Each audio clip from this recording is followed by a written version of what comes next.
It is December 26th, 2017. This is the Watchman News, and I'm Mike Callahan. Years ago, I started studying the trends, the things that happen, the events that indicate that there is a coming collapse. And that also, I wasn't just wondering for that purpose, for an SHTF scenario or something like that. I wanted to know because I was actually looking at going in a different career direction. So that was the main purpose for me looking into that. I was looking at going into computer game programming is what I was looking into. And when I was checking it all out, as much information that I could, I found out that the two last industries that get hit in a bad economy are entertainment and alcohol, okay, and in that order.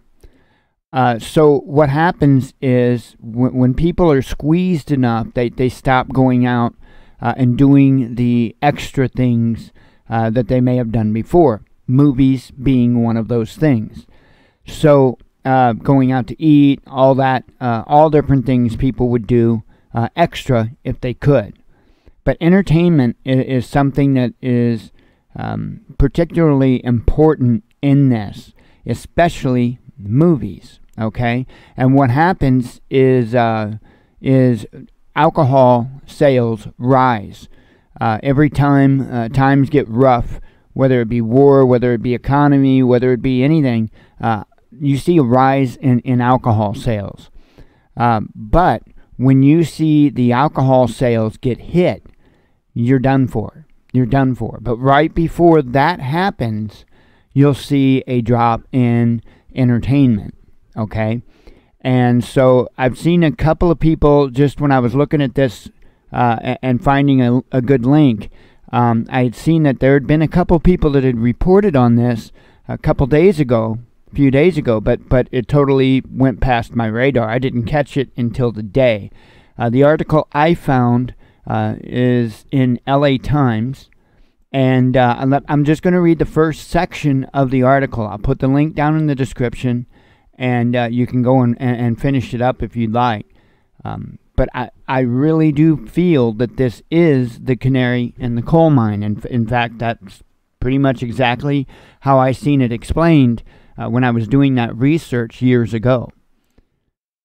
The headline is, even with Star Wars surge, moviegoing could hit 22-year low, blame bad sequels, rising ticket prices, and streaming. Okay?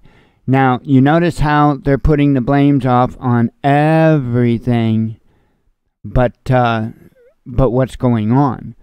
Yes, streaming devices like the Roku, the Fire Stick, you name it, devices like that, plus you got all the other devices, the boxes that you can buy. I think Tiger Stream is one of them. There's many different ones. So yeah, they are going to take and make an effect on that particular market. However, there's something, let's say, nostalgic about going to a movie theater and watching a movie there. And there's a lot of people that wouldn't want to do it any other way. In fact, that's the reason why vinyl records had a comeback, because there are a lot of people that wanted vinyl over anything else because of the sound that it produces. And it is a much different, much more full, rich sound than you can get from a CD or an MP3, or even, to be honest, a FLAC file, which is a lossless type of audio. It's just the richness, the way that the vibration from the record hits the needle, and of course gets amplified through speakers. It's a much fuller, richer tone. Well, same with movies. People like to go into a movie theater. You know, you would have to have a pretty good home theater system in order to rival a decent movie theater. So anyway, I'm just saying that there's a lot of people that, if they could, would still continue to go to the movies, even though that they can watch a lot of this stuff in the comfort of their own home. So I get what they're doing here. We're trying to kind of play this off as being the fault of bad sequels, rising ticket prices, and streaming. Well, bad sequels is not a new thing. Rising ticket prices is not a new thing. Streaming is the only one there that has really became popular over the last, I'm gonna say decade, okay? Because there's a lot of people that's been doing that stuff before Netflix and all that. So anyway, let me like I said, I'll read the beginning part of the article. I'll leave a link down in the description so you can read the rest if you would like. It says Hollywood is celebrating the end of 2017 with astronomical sales from Star Wars: The Last Jedi, which is on track to soon exceed $1 billion in global ticket sales and eventually become the biggest movie of the year. But that won't be enough to write a happy storyline for the industry. Now think about that. We all know that Star Wars, unless they do something really goofy, is going to be an absolutely blockbuster hit.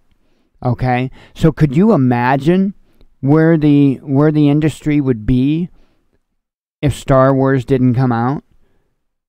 I mean, they're telling you that even with Star Wars, that it's not in good shape. I'll continue on.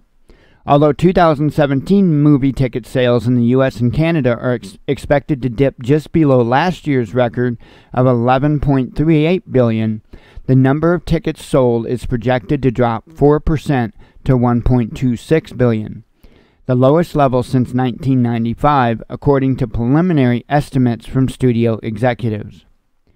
The falloff in ticket sales can mostly be explained by a handful of movies that flopped, especially during the dreary summer season that posted the worst results in more than 2 decades.